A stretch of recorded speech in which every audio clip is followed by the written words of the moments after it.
자, 하단에 보시면 2번 목적물의 범위가 나오죠. 기억, 부합물에도 미치고 종물에도 미칩니다. 결국은 저당권의 효력은 첫째, 부합물에도 그 효력이 미쳐요. 그럼 결국은 부합됐는지 안 됐는지가 중요한 관건이겠죠. 이런 문제죠. 1층 집이 있는데 저당권이 설정이 됐어요. 그리고 2층으로 증축이 됐습니다. 그럼 결국은 원칙에 따라서 부합이 됐으면 저당권력이 2층까지 미칠 거고요. 만약에 구조상, 이용상 독립성이 있다는 이유로 부합하지 않았다면 저당권력이 미치지 않겠죠. 그럼 결과적으로 어떻게 되냐면 원칙에 따라서 부합이 되면 경락이는 1층에 관한 소유권뿐만 아니라 2층까지 다 갖게 되겠죠. 왜요? 저당권력이 어디까지 미쳐요? 2층까지 미치니까요. 근데 구조상, 유형상 독립성이 있다는 이유로 부합이 안 되면 경락이는 1층에 관한 소유권만 취득하고 2층에 대해서 뭐죠? 소유권을 취득하지 못하겠죠. 왜요? 부합되지 않았으면 저당권력이 어디에는 미치지 않아요? 증축된 부분에 미치지 않으니까요. 다시 말씀드리면 부합됐는지 안 됐는지 가지고만 따집니다. 따라서 뭐 무효가든 미등기든 불법이든 이런 건 고려하지 않고요. 또 저당권 설정 전에 증축됐는지 후에 증축됐는지 그런 것도 뭐 하잖아요? 고려하지 않고요.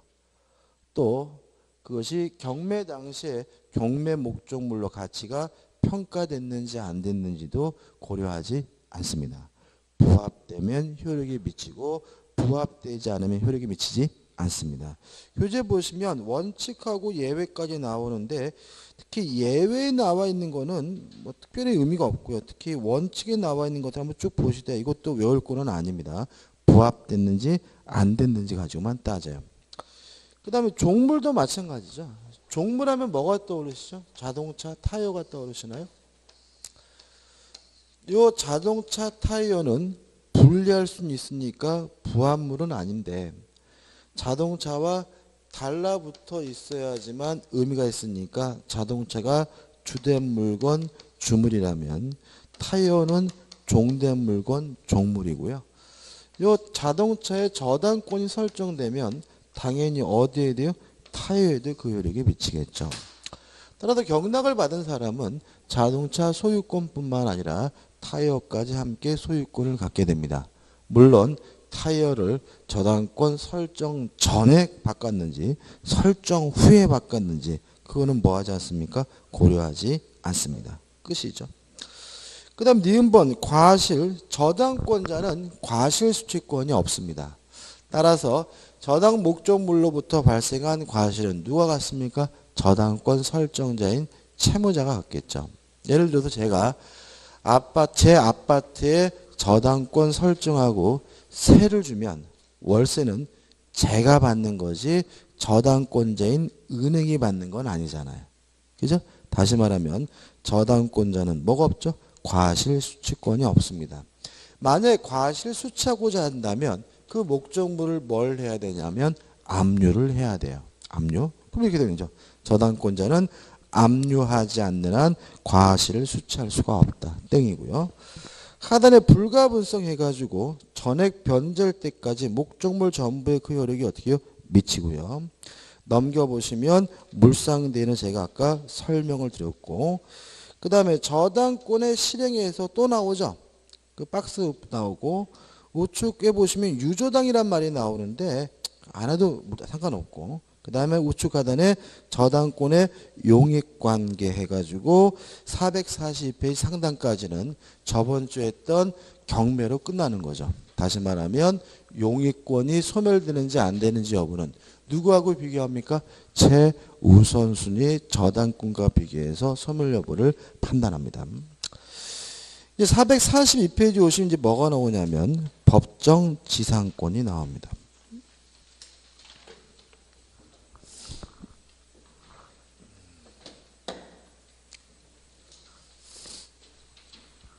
이제 법정지상권 이제 마지막인데 이제는 우리가 뭐 법정지상권 아시겠죠? 건물이 존재하고요. 건물의 소유자하고 토지 소유자가 같았어요. 그것이 일정한 사유로 건물의 소유자와 토지 소유자가 달라지면 뭐가 발생하죠? 법정지상권이 발생하기 때문에 건물을 뭐 할 필요 없죠? 철거할 필요가 없다. 계속해서 하고 있잖아요. 그죠? 3주째인데 3주면 거의 한 달이죠. 일단 여기서 일정한 사유에서 여기서 배우고 싶은 건 뭐냐면 저당권 실행입니다. 그럼 이렇게 되는 거죠. 건물이 존재하고 건물과 토지 소유자가 같았는데 저당권 실행으로 건물과 토지 소유자가 달라지면 뭐가 발생하죠? 법정지상권이 발생한다. 이런 얘기고요. 주의하실 점은 한 가지인데 언제 건물이 있어야 되고 언제 건물과 토지 소유자가 같아야 되냐면 저당권 설정 시다. 이거 하나만 추가하시면 돼요. 저당권 설정 시에 건물이 존재하면 됩니다. 물론 그 건물이 무허가든 미득이든 그런 건 따지지 않고요. 또 건물이 완성될 필요도 없습니다. 건물이 신축 중이기만 하면 건물이 존재한 것으로 보고요. 또 언제 토지와 건물의 소유가 같아야 됩니까? 저당권 설정 시에.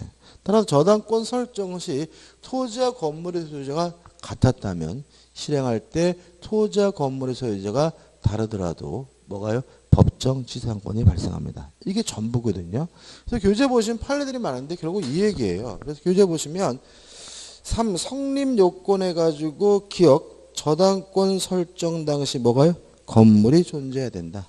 A. 무허가든 미등이든 상관이 없다. B. 건물이 꼭 완성되어야 되는 건 아니고요. 건물이 건축 중이라면 저당 건물이 존재한 것으로 본다. 니은번 토지와 건물이 동일인 소유해야 되는데 언제 동일해야 됩니까? A. 저당권 설정 당시 같으면 된다.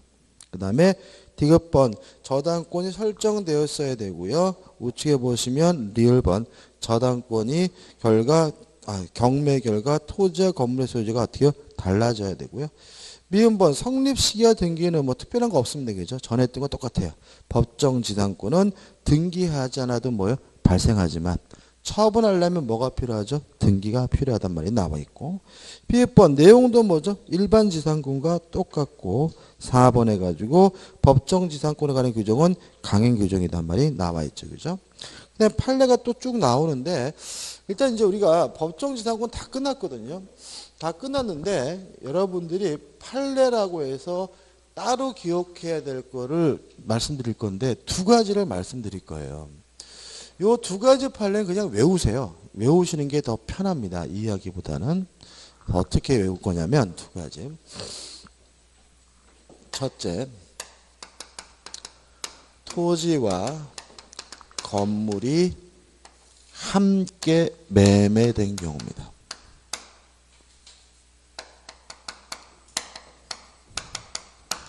함께 매매된 경우에는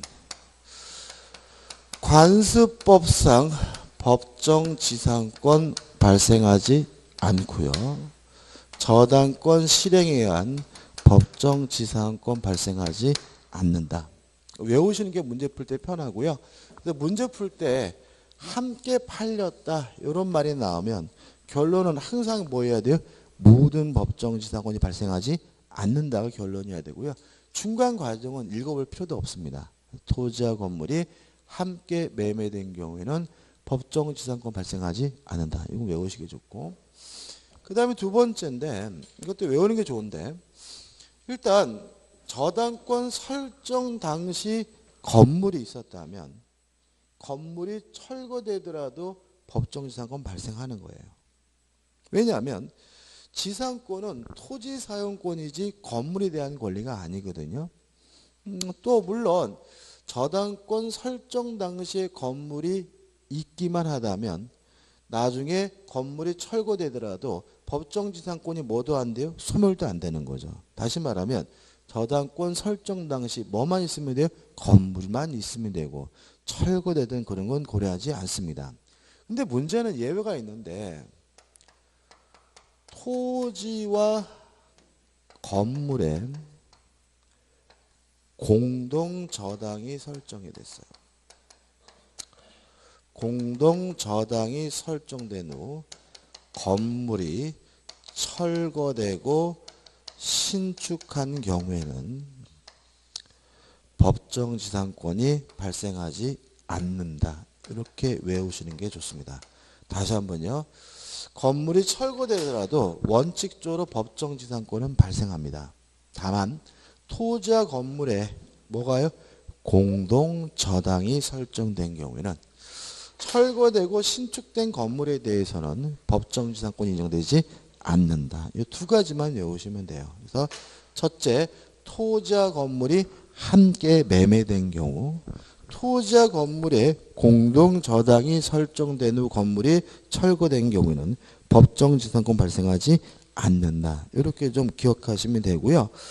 그래서 교재 그 판례를 잠깐 보면 3번 판례 볼까요? 이렇게 된 거죠. 3번 판례 보시면 동일인 소유에 속하는 토지 및 그 지상 건물에 관하여 공동저당이 설정된 후 그 지상 건물이 철거. 그러면 더 이상 읽을 필요가 없는 거예요. 결론은 뭐가 되는 거예요? 법정지상권이 성립되지 않는다가 되는 거죠. 그래서 맨 밑에 보시면 법정지상권이 성립되지 않는다. 이렇게 되는 거고요. 그래서 교재는 없지만 토지와 건물이 함께 매매된 경우에도 함께 팔렸다라는 말이 나오면 결론은 뭐라고요? 법정지상권 성립되지 않는다라고 정리하시고 들어가시면 됩니다. 끝입니다. 그 다음 넘겨보시면 3번에서 저당 토지 위에 건물에 대한 뭐가 나오냐면 일괄경매 청구권이 나오고 있습니다.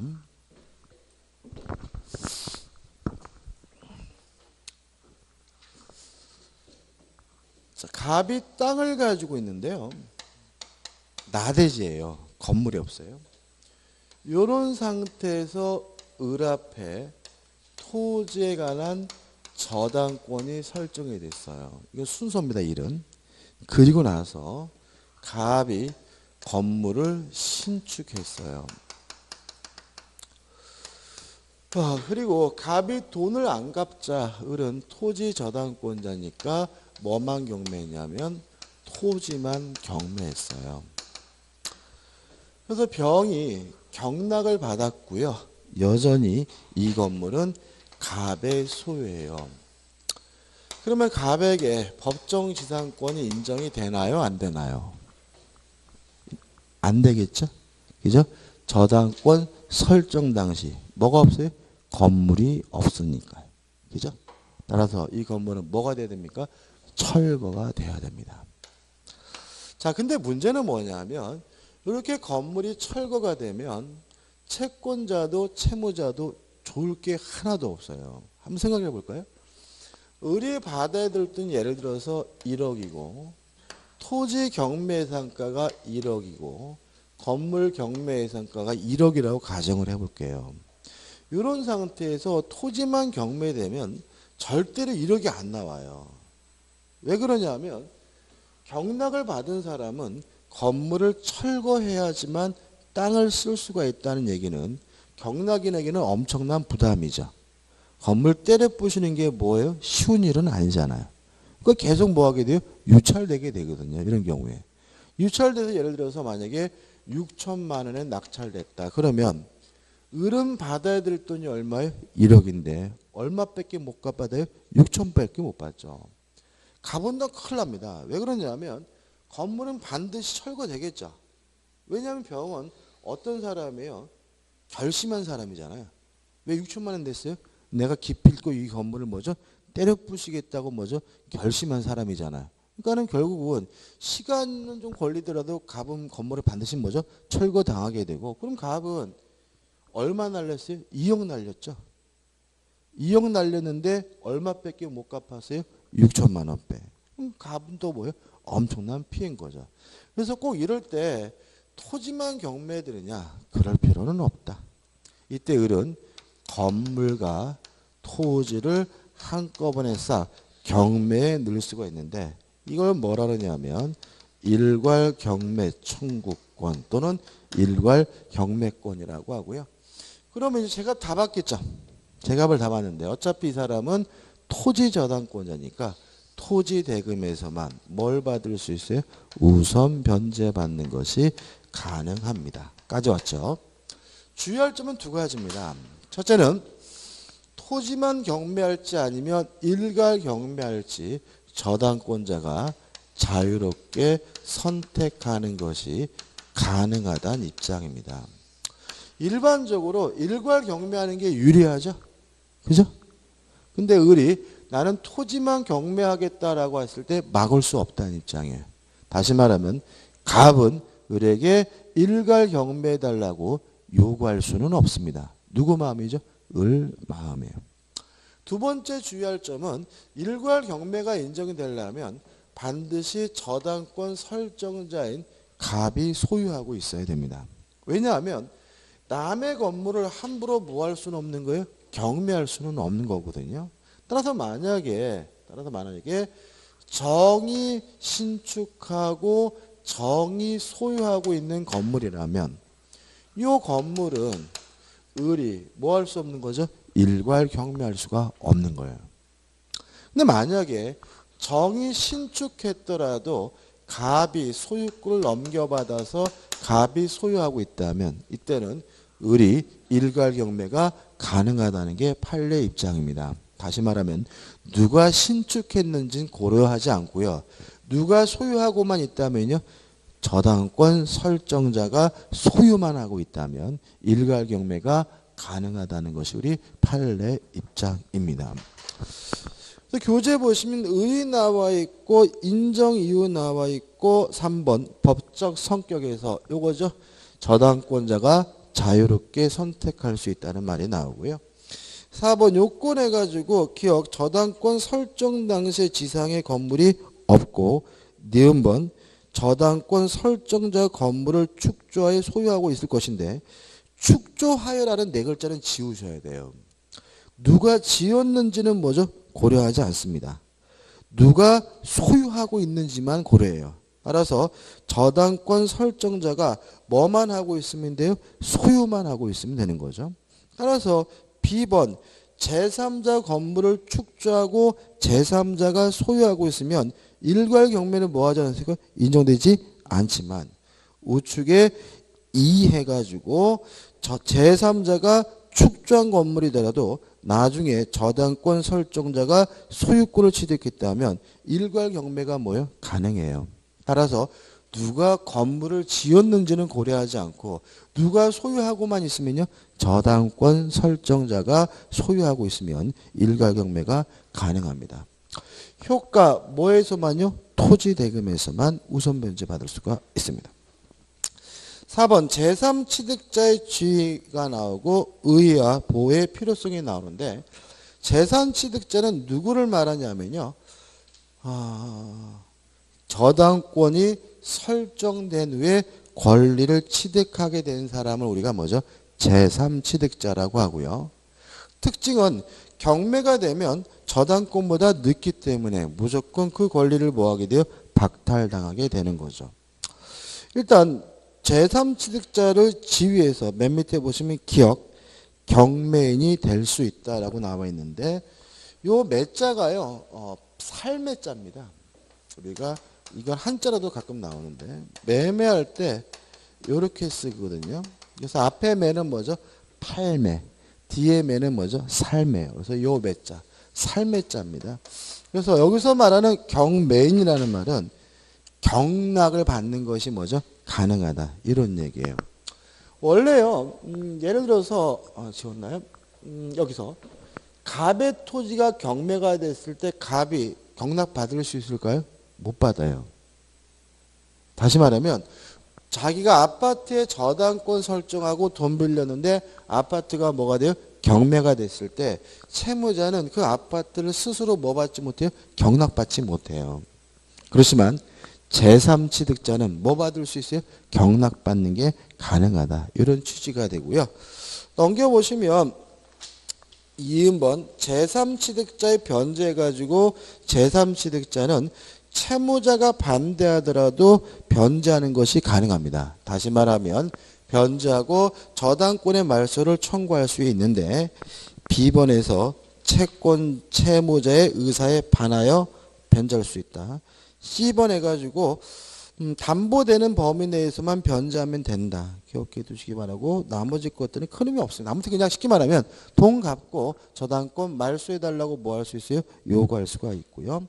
하단의 디귿번 제3취득자는 필요비 유익비를 지출한 경우에는 필요비 유익비에 대해서 뭐 받을 수 있냐면 우선 변제받을 수 있습니다. 간단히 정리해 볼게요. 이런 문제입니다.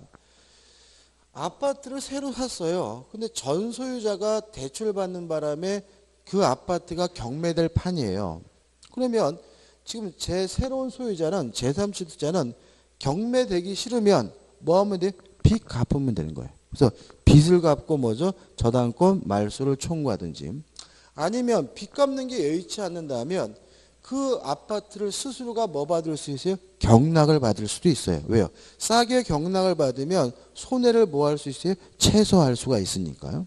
근데 빚을 갚거나 경락을 받으면 안 쫓겨나겠죠? 근데 빚 갚지도 못하고 경락도 못 받았다면 제3취득자는 뭐 하게 돼요? 쫓겨나게 되는데 그때는 필요비 유익비에 대해서 뭐 받을 수 있죠? 우선 상환받을 수가 있다. 이 정도입니다. 그 다음에 6. 저당권 침해와 구제에서 1번 침해의 나오고 구제 방법에서 물권 소유권. 한 가지만 주의하시면 됩니다. 반환 청구권이 없다. 저당권자는 스스로 뭐 하지 않고 있어요? 점유하지 못하고 있기 때문에 반환을 청구할 수는 없고요. 방해 제거와 방해 예방만 청구할 수 있고요. 그 다음 우측에 보시면 2번 기한의 이익이 상실됐다는 이유로 즉시 변제를 청구할 수가 있고요. 또 3번 이러한 침해로 인해서 담보가 부족하다면 담보물 보충도 청구할 수 있고요. 4번 손해가 발생했다면 손해배상도 청구할 수가 있습니다. 좀 설명을 좀 드려야 될 게 있는데 일단 담보가 부족하다면요. 다시 말하면 저당권 설정자의 책임 있는 사유 고의나 과실로 인해서 담보가 부족하게 되면 이때 저당권자는 담보물 보충을 청구할 수가 있고요. 또 채무자가 다시 말하면 채무자의 고의나 과실로 담보를 손상하면서 멸시를 하게 되면 채무자는 기한의 이익을 상실하기 때문에 저당권자인 채권자는 당장 돈을 갚아라 즉시 변제를 청구할 수가 있고요. 또 이러한 침해로 인해서 손해가 발생했다면 무엇도 청구할 수 있냐면 손해배상도 청구할 수 있다. 이렇게 나와 있거든요. 교재. 첫 번째 주의하실 점은요. 담보물 보충을 청구하고는요. 즉시 변제도 청구하지 못하고요. 손해배상도 청구하지 못한다는 것 주의하셔야 됩니다. 왜냐하면 담보가 부족하다는 이유로 보충을 하면 못 기다릴 이유가 없는 거죠. 그러니까 즉시 변제를 왜 청구하는 거예요? 그때까지 못 기다리냐 했던 얘기잖아요. 그렇죠? 따라서 담보물 보충을 청구하면 즉시 변제 청구할 수가 없고요. 또 담보가 보충됐다면 뭐도 없는 거죠? 손해도 없는 거죠. 따라서 무엇도 청구할 수 없어요? 손해배상도 청구할 수가 없는 겁니다. 그 다음 또 하나 주의하실 것은 담보물 보충을 청구하려면 저당권 설정자에게 고의나 과실이 필요하고요. 즉시 변제를 청구하려면 채무자에게 고의나 과실이 필요하다는 거 조심하셔야 돼요. 예를 들어 볼게요. 을이 갑에게 1억을 빌려주고 12월 31일까지 갚기로 했거든요. 그 갑소유 A 건물에다가 저당권을 설정해 놨는데 병이 지나가다가 이런 거지 같은 생각하면서 방화하는 바람에 건물이 홀라당 불타서 없어졌어요. 을은 담보물 보충을 청구할 수가 없습니다. 왜냐하면 병이 방화했다는 말은 저당권 설정자인 갑에게 뭐가 없어요? 고의나 과실이 없기 때문에요. 또 우리 갑에게 지금 당장 돈을 갚아라 즉시 변제를 청구할 수는 없습니다. 병이 방화했다는 말은 채무자인 갑에게 아무런 뭐가 없어요? 고의나 과실이 없기 때문에요. 이해되시죠? 최근에는 이 앞대가리 전제를 잘 물어봅니다. 따라 이런 건 안 되고 갑의 과실로 화재가 발생해서 없어졌다면 이때는 담보물 보충을 청구하거나 아니면 즉시 변제를 청구하거나 둘 중에 하나를 선택적으로 어떻게 해요? 행사할 수 있다는 의미니까 주의하시기 바랍니다. 끝이죠. 그 다음에 넘겨보시면 7번에서 저당권의 처분과 소멸에서 설명드릴 게 없습니다. 일단 부종성 수반성 때문에 저당권만 따로 띄어서 양도할 수는 없고요. 채권과 함께 처분하게 되고 채권이 이전되면 저당권도 쫓아가는 것이 원칙이고 이걸 우리가 뭐죠? 수반성이라고 하죠.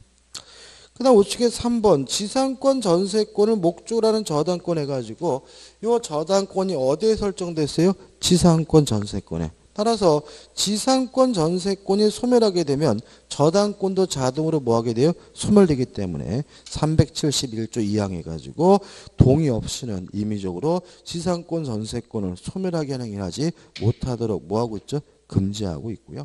확인 문제입니다. 저당권에 관한 다음 설명 중 잘못된 것 1번 저당권에는 유치적 효력이 없다. 5죠. 2번 저당권자도 채무자의 일반 재산에 대하여 강제 집행할 수 있다. 5죠. 왜냐하면 저당권자도 이코로 뭐예요? 채권자니까요. 3번 저당권이 침탈된 때에는 저당물 반환을 청구할 수 있다. X죠. 저당권자는 스스로 점유하지 못하는 권리이므로 저당권을 이유로 뭐 할 수 없습니까? 반환을 청구할 수가 없죠. 4번 저당권은 타인의 권한에 의하여 부속시킨 것에는 효력이 미치지 않는다. 그러면 타인의 권한에 의하여 부속시켰다라는 말은 뭐냐면 부합되지 않았다는 얘기죠. 이해되시나요? 그죠? 부합물에는 저당권력이 어떻게 미치고 부합되지 않으면 저당권력이 미치지 않으니까 타인의 권한에 의하여 부속시켰다는 말은 부합되지 않았다는 얘기고 효력이 미치지 않는다. 맞는 질문이죠. 5번 저당권 설정 이전에 저당물에 관한 제3자의 용익물권. 그러면 이 용익물권이 저당권보다 빠르다는 얘기잖아요. 경매가 되더라도 용익물권은 뭐 되잖아요? 소멸되지 않으므로 저당권 실행 이후에는 아무런 영향이 없다는 질문도 맞는 질문이고 답은 뭐죠? 3번이 되는 거죠. 넘기셔서 이제 뭐가 나오냐면 특수저당권에서 근저당이 나옵니다. 일단 근저당에 대해서는 특별히 뭐 중요한 건 아니고요. 개념만 좀 생각해 보시면 되는데 간단하게 말씀을 드리면 근저당권이란 건 뭐냐면요. 계속적 거래 관계에서 발생하는 불특정, 불확정, 미래의입니다. 미래의 채권을 채권 최고액 범위에서 우선 변제받을 수 있는 담보물권을 우리가 근저당권이라고 합니다. 그래서 근저당권의 가장 중요한 특징은 이 채권이 불특정, 불확정, 미래 채권이라는 점이고요. 불특정, 불확정, 미래 채권이라는 말은 채권이 증감 변동한다는 거거든요. 그럼 증감 변동하다가 빵원이 될 수도 있겠죠. 빵원이 되더라도 계속적 거래 관계가 유지가 되는 한 근저당권은 소멸되지 않기 때문에 근저당권의 가장 중요한 특징은 부종성이 배제되어 있다는 특징이 있다는 거 좀 주의하시기 바라고요. 아무튼 채권 최고액 범위 내에서 우선 변제받을 수가 있습니다. 그래서 교재 보시면 2번 특수성 해가지고 기억 채권의 뭐죠? 불확정성. 2번 부종성에 완화해가지고 계속적 거래가 관계가 유지가 된다면 중간에 채권이 소멸되더라도 근저당권은 소멸되지 않는다는 말이 나와 있고요. 3번 근저당권이 성립해가지고 설정계약과 우측에 등기라면 성립하게 되는데 근저당권 설정 등기에서 반드시 등기해야 되는 사항은 두 가지입니다. 근저당의 취지와 채권 채권입니다.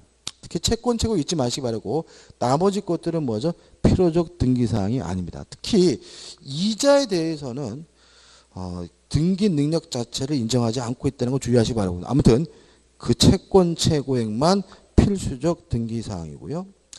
4번 근저당권 효력회에서 기억 채권 채고액이 나오는데 우선 변제 받을 수 있는 한도액을 말하고요.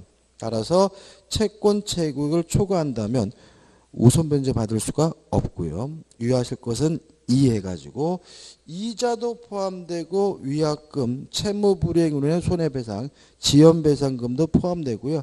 1년 분할하지 않고요. 다만 주의하실 것은 이가 또 나네. 다만 실행비용은 채권 채액에 포함되지 않습니다. 왜 그러냐면 실행비용은 누가 받을 돈이냐면 법원이 받을 돈이죠. 근데 만약에 채권 채고액을 그 금액을 포함시켜버리면 채권자가 받을 돈이 줄어들어요. 그래서 실행비용은 따로 계산하지 채권 채고액에 포함시키지는 않고요. 네, 한번 피담보 채권의 확정이 나오는데 일단 요 계속적 거래관계가 종료가 되면 채권액이 확정이 되고 일반 저당권으로 전환이 됩니다. 근데 시험에 가장 많이 나오는 것은 밑에서부터 6번째 줄입니다. 근저당권자가 경매를 신청하면 채권액이 뭐가 되죠? 확정이 되고요. 다만 3에서 후순위 저당권자 경매를 신청한 것이라면 선순위 근저당권자의 채권액에 확정시키는 경락인이 경락대금을 완납한 때임을 주의하시기 바랍니다. 왜 이러냐면요. 경매가 이루어지게 되면 모든 저당권은 무조건 소멸해야 돼요. 따라서 후순위 권리자가 경매를 신청했더라도 선순위 권리자는 무조건 뭐가 돼야 돼요? 소멸돼야 되겠죠. 따라서 채권액이 확정돼야 되는데 스스로 원해서 확정되는 것이 아니기 때문에 보호하기 위해서 그 시점을 최대한 늦춰줍니다. 그래서 경락대금을 경락인이 완납한 때라고 규정하고 있음을 주의하시기 바라고요. 그 다음에 10번 채권 채고액보다 실제 채권액이 초과되는 경우에서 1 나오고 넘겨보시면 2가 나오는데 간단히 말씀드리면 채무자는 전액을 다 갚아야지만 근저당권의 말소를 청구할 수가 있고요. 물상보증인이나 제3취득자는 채권 채고액 범위 내에서만 갚으면 근저당권의 말소를 청구할 수 있다는 거 유의하시기 바라고요. 디귿번 확정이 되면 이제는 근저당권은 뭐로 바뀌냐면 일반 저당권으로 바뀝니다. 다음 겁니다. 그 다음에 5번 근저당권의 변경에서 굉장히 복잡하게 나오는데 큰 의미 없습니다. 한번 쭉 읽어보시면 되고 우측에 리얼번 근저당권 양도도 일반 저당과 똑같습니다. 부정성 수반성이 인정이 되고요. 그 다음에 6번 소멸 나와 있고 이 7번에서 포괄 근저당이 나오는데 포괄 근저당은 뭐냐면요. 여기 없는 겁니다. 여기. 계속적 거래가. 그러니까 우리가 은행에서 이렇게 대출 받으면 무조건 근저당권 설정하거든요. 뭐가 없더라도요. 은행하고 저하고 계속적 거래 관계가 없더라도. 이렇게 계속적 거래 관계 없이 그냥 채권 채고액 범위 내에서 우선 변제 받을 수 있는 담보 물건을 포괄 근저당이라고 하고요. 물론 유효합니다. 가장 흔한 저당권이 뭐냐면 포괄 근저당인 거죠. 확인 문제입니다. 근저당권에 관한 설명으로 틀린 것은 1번 근저당권의 실행비용은 채권 채고액에 포함되지 않는다. 5. 법원이 따로 받아갑니다. 2번 피담보 채권의 이자는 채권 채액에 포함된 것으로 본다. 맞고요. 3번 물상보증인은 채권 채고액까지만 변제하면 근저당권의 말소를 청구할 수가 있고요. 4번 근저당권자가 피담보 채무의 불이행을 이유로 경매를 신청한 후 새로운 거래관계에서 발생한 원본 채권은 그 근저당권에 담보되지 않는다. 맞아요. 왜냐하면 경매를 신청하게 되면 채권액이 확정이 됩니다. 따라서 일반 저당권으로 전환되기 때문에 더 이상 근저당권이 아니기 때문에 그 후에 발생하는 채권은 담보될 수가 없고요.